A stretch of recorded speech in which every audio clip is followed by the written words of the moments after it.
Hello guys, welcome back to our channel. In today's video I'm going to show you how to fix Instagram error.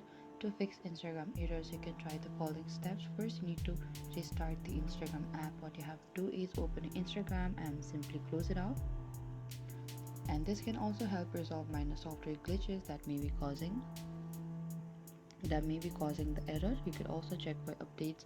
Go to your Play Store or the App Store, and in the top there's the search icon. Tap on that and type down Instagram and open it, and simply tap on the update, and make sure you are using the latest version of the Instagram app. Developers often release updates to fix bugs and improve performance.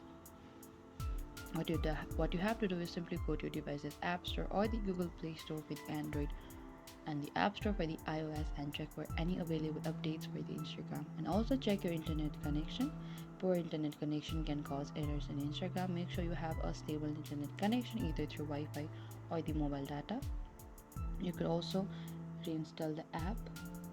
If the error still persists, what you have to do is simply go to the Instagram app and press the option like this, and right over here we could see the uninstall option. Tap on that and simply uninstall this app and reinstall back again from the Google Play Store or the App Store. And this can also help resolve any corrupted files or the issue with the app installation. And this is it guys, thank you for watching this video. I hope I could help you. Do not forget to like, subscribe and hit the bell notification icon for more upcoming uploads.